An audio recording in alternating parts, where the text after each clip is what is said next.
ఒక విషయము ఈరోజు చాలా స్పష్టంగా, ఎందుకంటే చాలా సందర్భాల్లో బీజేపీ ఢిల్లీలో ఉన్నటువంటి కేంద్రంలో ఉన్నటువంటి బీజేపీ నాయకులు కానివ్వండి, లేదా కొంతమంది సెంట్రల్ మినిస్టర్లు కానివ్వండి, సోనియా గాంధీ గారి గురించి, రాహుల్ గాంధీ గారి గురించి, వారి కుటుంబాన్ని గురించి చాలా సందర్భాల్లో అనేక సార్లు లేని ఉన్నట్టుగా మాట్లాడడము, బురద జల్లే కార్యక్రమాన్ని సెంట్రల్ బీజేపీ కమిటీ ప్రయత్నాలు చేస్తూనే ఉన్నారు, కుట్రలు చేస్తూనే ఉన్నారు. ఒక రకంగా ఏ రకంగా వాళ్ళని ఇబ్బంది పెట్టాలనే ప్రయత్నాలు కూడా వాళ్ళు చేస్తున్నారు. ఈడీ డిపార్ట్మెంట్ ద్వారా మనకందరూ కూడా తెలిసిన విషయమే. కానీ ఇప్పుడున్న జనరేషన్ చాలా మంది తెలియదు.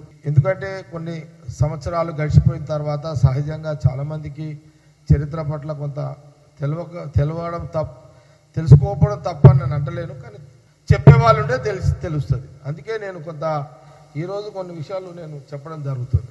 చాలా సందర్భాల్లో గాంధీ భవన్ మీడియా ద్వారా అనేక సార్లు పరమాలు మేము చెప్తూనే ఉన్నాం. ఈ దేశానికి స్వాతంత్రానికి ముందు, స్వాతంత్రం వచ్చిన తర్వాత ఈ దేశానికి ఆ కుటుంబం ఆస్తి, వాళ్ళకున్న ఆస్తులు దారాదత్తం చేసిరు. దేశ ప్రజల కోసము ప్రాణ త్యాగాలు చేసిరు. ప్రధానమంత్రులుగా ఉండి అనేక దేశ ప్రజల భద్రత, దేశ ప్రజల ఆహార భద్రత, దేశ ప్రజల రక్షణ భద్రత, దేశ ప్రజల తరతరాల భవిష్యత్తు భద్రత, ఇన్ని భద్రతలతో కూడుకున్న పరిపాలన రాహుల్ గాంధీ గారి యొక్క కుటుంబం ఆనాటి నుంచి ఈనాటి వరకు చేస్తూనే ఉన్నారు ఈ భూమి మీద.